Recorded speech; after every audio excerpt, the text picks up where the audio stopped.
Sarah and I have been collaborating on all of her narrative films to date, even from her short films. So in the spirit of that, Sarah had taken almost a 10-year hiatus to have a family. So I kind of was, going around and doing other projects, and all of a sudden the phone rings.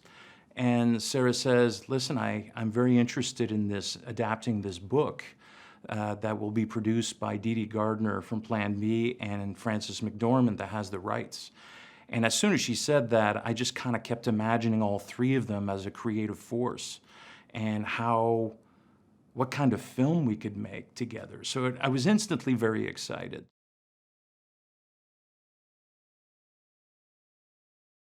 We have this process where she hands me the first draft, and she has this great way of just saying a few sentences, knowing that they're abstract, but to set you in the tone. So it's important to start there, that she handed me the script and said, I want this film to feel as epic as the decision that these women have to make. And how the weight of that needs to be present. So when I was reading it, it kind of sets me in a tone of what she's thinking without us prepping the film fully.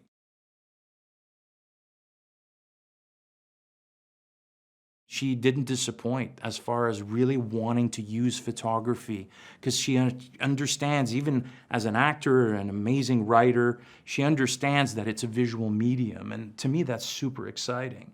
And our collaboration on this, it was probably the hardest film we've made together, just based on, again, this kind of pressure of the importance of what the story was.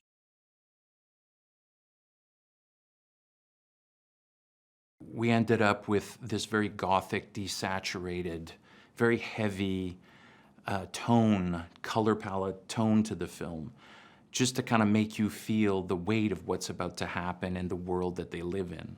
It was very important to kind of communicate that to our other crafts, because we shot a lot of tests early on so that when we started official photography, we were able to actually show the color tone and the palette that we were going for.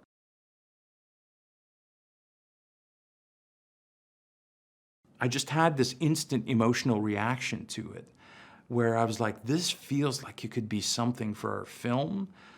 This idea of being able to frame, all of our 12 women in one shot, and they could all be in a medium close, or have 4 or 5 women in a frame and they're all in close-up, became very exciting to me as they debate. And I know that's what Sarah told me she really responded to when we started looking at this aspect, is that you could, and she told me this early on as well, that she wants all the women's faces to be filling the frames all the time.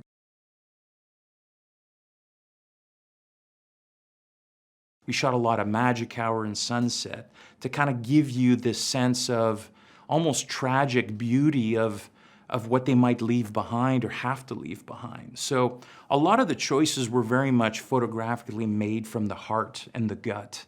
But at the same time, as a cinematographer, you have your toolbox that you try to draw from. But I really appreciated the discovery process and how Sarah was so involved in every step of the way.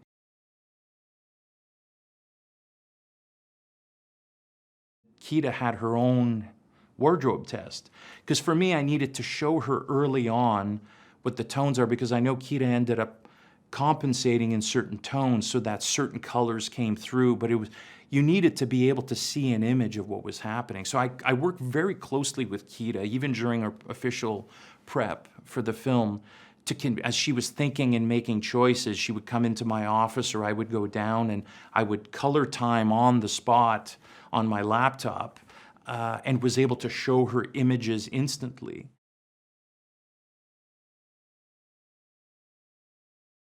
Peter Costco and I worked very closely together as well, because there was this tendency to want to make the barn kind of more of an enclosed, kind of like smaller space. That's when you read the novel, that's kind of how it plays, it feels, where they're in this little kind of dark room where they're out of sight from anyone in case they come back. And they basically want to hide. And there was this thing that we thought of that Sarah and I kind of talked about going the exact opposite than that, because you want to feel more like they're almost reinventing their faith, these women. So we've had this idea with Peter to make the loft more like a cathedral and more very much grand in its scale, so that you felt like you could have easily been watching this unfold in a church.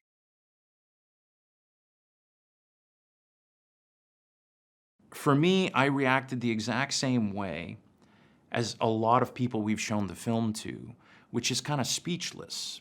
There's just so much that happens on screen that you're left absorbing it after the fact, and it takes a while. And I've been to a few festivals now where I would meet people and they would literally tell me, I can't talk about this film yet because I'm so moved by it.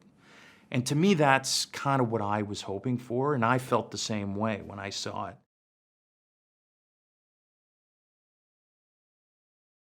What is a victory for me is that I felt, based on the performances you see in the film, it's kind of the biggest gift that I could have as a cinematographer, because to me it showed that what we were doing hopefully didn't get in their way so much.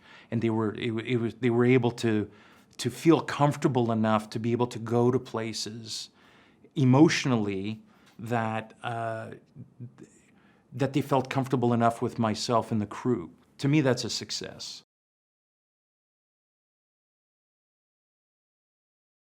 It's definitely Sarah Pauli's sandbox, but she lets us all play and laugh and just be a family. And she once told me she cares more about the experience of making a film than the actual final product.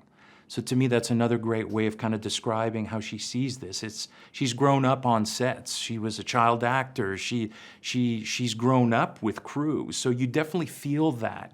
She cares tremendously about her crew, and it's very infectious in a great kind of way. So I've never been on another film set like that, where there's this personal connection, and personality of who we bring into the fold is equally as important as skill.